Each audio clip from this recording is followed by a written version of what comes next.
आत्मनिर्भर भारत या दृष्टीने वाटचाल करत असलेल्या देशामध्ये एकमेव समृद्ध असं महाराष्ट्र आपलं राज्य आहे. या राज्याला साधू संतांची महान परंपरा आणि वारकरी संप्रदायाचा एक मार्ग आपल्याला लाभलेला आहे. या क्षेत्रामध्ये अतुल्य अशी कामगिरी करणारे खूप सारे साधू संत आपल्या या भूमीमध्ये होऊन गेले. त्यापैकी एक सद्गुरू श्री ज्ञानेश्वर मोरे माऊली. माऊलींच्या जीवनचरित्रावरती बोलण्यासारखं बरंच काही आहे, पण जे ठराविक गोष्टी आहेत ज्या मला ज्ञात आहेत त्या ठिकाणी मी मांडण्याचा नक्की प्रयत्न करतोय. ज्ञानेश्वर मोरे माऊली यांचा जन्म पोलादपूर तालुक्यातील पलचेरी या गावी झाला. एका शेतकरी कुटुंबामध्ये ज्यांनी जन्म घेतला. प्राथमिक शिक्षण घेत नंतर पुढील शिक्षणासाठी व नोकरी धंद्यासाठी ते मुंबईमध्ये आले. मुंबईमध्ये येऊन त्यांनी एका साध्याशा कारखान्यामध्ये काम करत त्यानंतर त्यांनी मिलमध्ये नोकरी मिळवली व मिलमध्ये जॉबर म्हणून त्यांनी काम केलं. ते काम करत असता त्यांच्या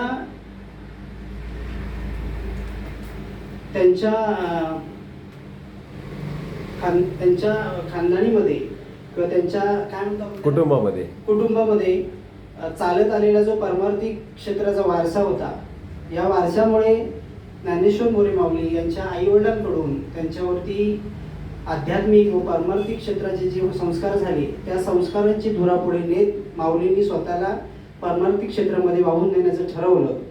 व त्यावेळचे थोर साधू मुंबईमध्ये असलेले बरेच सारे दिग्गज असे साधू संत यांच्या संपर्कात जाऊन माऊलींनी पारमार्थिक क्षेत्राची दीक्षा घेतली व लोकांना सर्वसामान्य जनतेला कीर्तनाच्या माध्यमातून ज्ञान प्रबोधन करत संपूर्ण कोकण विभाग ते मुंबईपासून आळंदी ते पंढरपूर क्षेत्रापर्यंत भोळ्या भाबड्या तसेच सर्वसामान्य जनतेला ज्ञानदानाचं कार्य माऊलींनी केलं. त्यामध्ये विशेष प्रामुख्याने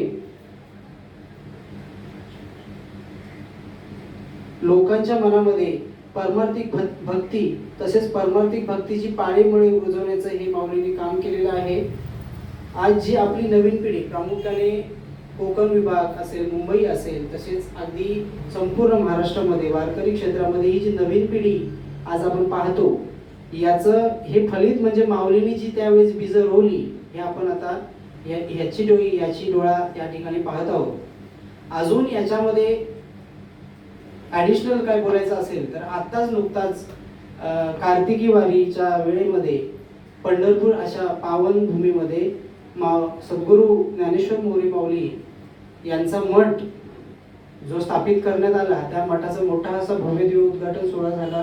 त्यामध्ये महाराष्ट्र राज्याचे माननीय मुख्यमंत्री, उपमुख्यमंत्री अशा दिग्गज नेते त्या ठिकाणी येऊन त्याचं उद्घाटन करण्यात आलं. तर त्या ठिकाणी प्रामुख्याने पाहायला मिळालं की असंख्य असा तरुणांचा त्या ठिकाणी एक लोंढा आला होता.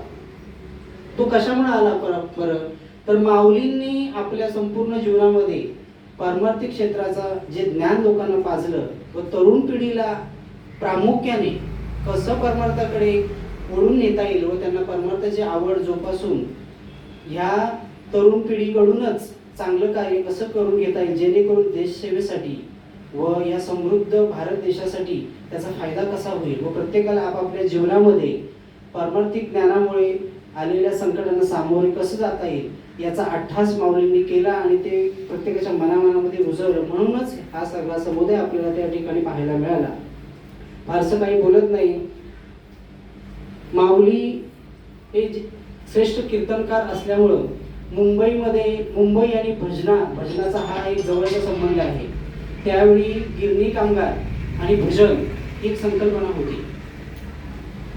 त्याच्यामुळे भजन क्षेत्रामध्ये असलेले दिग्गज नामवंत कलाकार त्याच्यामध्ये प्रामुख्याने काशीरामभाऊ वर्लीकर यांचं नाव येतं.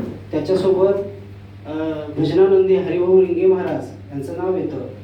गुरुवर्य मारुतीबा बागडे असतील, शंकुनाथभाऊ पडगेकर असतील, त्याचबरोबर नामदेवभाऊ खटारीकर असतील, असे हे दिग्गज कलावंत त्यावेळेस गिरणीमध्ये कामगार म्हणून काम करत असताना एक कामगार म्हणून आणि उरलेल्या वेळेमध्ये सांगीतिक क्षेत्रामध्ये व भजन क्षेत्रामध्ये चांगली प्रगती करत असताना, शिक्षण घेत असताना त्यावेळीची भजनं म्हणजे असंख्य लोकांचा जनसमुदाय लोटायचा भजन ऐकण्यासाठी. पण ही सगळी भजनं व्हायची कुठे? तर ज्या ज्या ठिकाणी माऊलींच्या कीर्तनासाठी जिथं जिथं पारायण व्हायची त्या ठिकाणी मोठी मोठी भजनं असायची. तर भजन आणि माऊलींच्या जीवनाचा एक अनोखा असा वेगळा संबंध आहे. आणि आज माऊलींची ही 53वी पुण्यतिथी साजरी होत असताना या 7 दिवसाच्या दैनंदिन कार्यक्रमामध्ये रोज संध्याकाळी 1.5 ते 2 तासाचं भजनाचं नियोजन या ठिकाणी केलं जातं. तर आज हा दुसरा दिवस आणि या दुसऱ्या दिवशी श्री विठ्ठल रुक्माई प्रासादिक भजन मंडळ महाड यांचं भजन होणार आहे. तर या विठ्ठल रुक्मिणी प्रासादिक भजन मंडळ महाड यांना या ठिकाणी भजन करण्याचं हे सौभाग्य लाभतंय. त्याचं मोल कसं? तर या ठिकाणी येऊन ज्या ज्या महान भजन कलावंतांनी भजन करून गेले, माऊलींच्या चरणी त्यांनी आपली सेवा अर्पण केली, तर त्यांच्या पाठोपाठ या महाड भजन मंडळाला सुद्धा या ठिकाणी भजन करण्याची ही संधी आज मिळत आहे. तर हे भजन करण्यासाठी या ठिकाणी उपस्थित असलेले श्री विठ्ठल रुक्माई प्रासादिक भजन मंडळाचे मुख्य गायक तसेच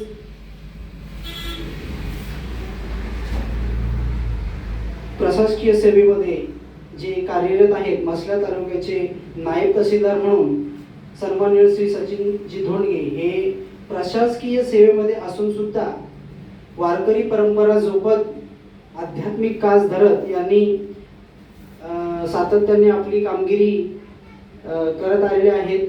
त्यांचं आध्यात्मिक क्षेत्रातील काम खूपच सुंदर आहे. ते स्वतः गायन क्षेत्रामध्ये गेली अनेक वर्ष साधना करत असून त्यांनी आतापर्यंत जो हजारोच्या संख्येमध्ये भजनं केलेली आहेत. शिवाय आपल्या भजन करण्याच्या ह्या कलेची जी जोपासना आहे ती पंडित श्री डी.एम. पाटील सर पेन यांच्याकडून गेली 25 वर्ष ते अभ्यास करत आहेत. शिवाय आता सध्याचे प्रामुख्याने गजबजलेले गायक म्हणून ज्यांना आपण ओळखतो असे श्री कृष्णाजी भोंगाणे यांच्याकडूनही ते पुढील संगीताची विशारद पदवी घेत आहेत. तर असे हे सचिनजी धोंडगे आजच्या या कार्यक्रमामध्ये मुख्य गायक म्हणून गायन करणार आहेत. त्यांचंही मी आपल्या सर्वांकडून स्वागत करतो.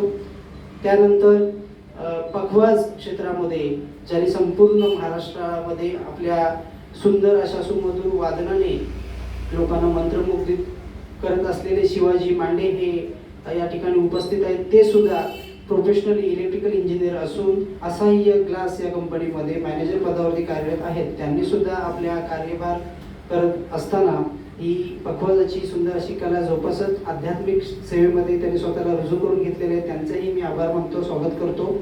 त्यांच्यासोबत आलेली इतर सर्व कोरस मंडळी जशी दुधामध्ये साखर मिसळली की त्याला अजून गोडवा येतो, त्याच पद्धतीने कोरस जर छान असेल तर कोरस असल्याने भजनाला अजूनही चांगला बहर येतो. तसेच त्याच पद्धतीने या कोरस मंडळीमध्ये असलेले प्रत्येक कोरस हा स्वतः एक चांगला गायक आणि स्वतः चांगले कलाकार आहेत, पण साथ करण्यासाठी ते या ठिकाणी आलेले आहेत. त्यांचेही मी स्वागत करतो. अशा या भजन मंडळाला शुभेच्छा देतो, माऊलींचरणी नतमस्तक होतो व माझे हे 2 शब्द श्रद्धांजलीपर माऊलींना थांबवतो. धन्यवाद. रामकृष्ण हरी. एकदम